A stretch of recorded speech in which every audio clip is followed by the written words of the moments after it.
Hello mga Choy, happy lunch. Happy lunch. Yan, kumakain na ba kayo or hindi pa kayo kumakain? Kasi ako, hindi pa ako kumakain ng lunch kasi nga since last night, hindi pa ako kumakain until now. So, nakaramdam ako ng gutom. So, mayroon pa naman akong natirang bigas dyan. So, I decided to cook it and nakasalang na siya sa rice cooker para maluto. Pero wala akong ulam. Baka pwede niyo ako bigyan diyan ng ulam, i-GCash niyo na lang.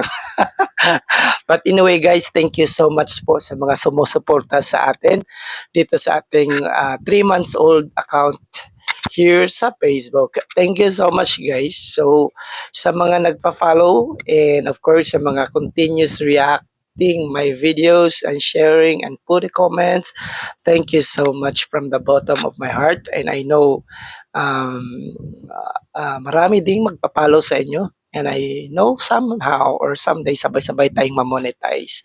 So, nung una kasi guys, actually this is my second account. Mayroon akong first account guys, na mayroon na siya ngayong 120 plus thousands followers. So, kaya ako gumawa ng bago, palaging nare-restrict yung mga unang account ko dahil doon sa mga cover songs na ginawa ko before, na ngayon lang nadidetect ni Meta ng pina-fact check po ng kanyang AI fact checker. So ayun, nadidetect na copyright, so hindi ko na siya nadidelete, hindi ko na siya nahabol.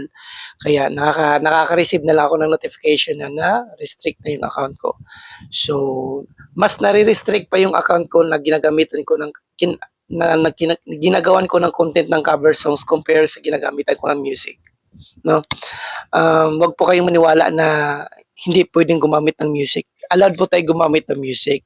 Pero bantayan nyo lang po once mag-detect po si Meta na may notification po kayo na copyright po siya, i-delete nyo na lang po, just like what I did. Once hindi naman siya nadidetect na copyright siya, continuous yun lang. Kasi may mga songs talaga na pinagbabawal na gamitin. Pero may mga songs na pwede gamitin. Ako usually guys, nagbabackground ako ng music. Yung mga walang kumakanta, walang vocal. So parang instrumental lang siya, ginagawa kong background. So ayun, maganda naman siya pakinggan at wala namang notif ng copyright. So I always continues using it. So ayan, kaya patuloy lang po tayo hanggat ma-unlock po natin yung ating mga tools.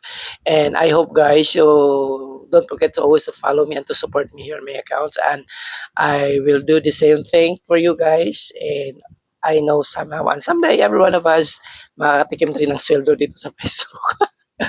And I hope na continue supporting me and following me here on my Facebook account. And hindi man ako sikat, hindi man ako famous, hindi man ako mayaman, wala man akong maibibigay sa inyo, but ang hinihingi ko na nga lang is yung support nyo. And of course, huwag nyo naman po sanang piliin kung sino yung ilalike nyo. Guys, di ba? Kasi ako hindi na naman ako namimili. Hindi ko pa nga sinusuportahan yung mga big content creator. Yung sinusuportahan ko yung mga nasa baba. Nakatulad ko lang din. So, yun lang po guys. Thank you so much and happy weekend na ba? Ay, hindi pa pala. Happy Tuesday everyone. God bless all. I love you.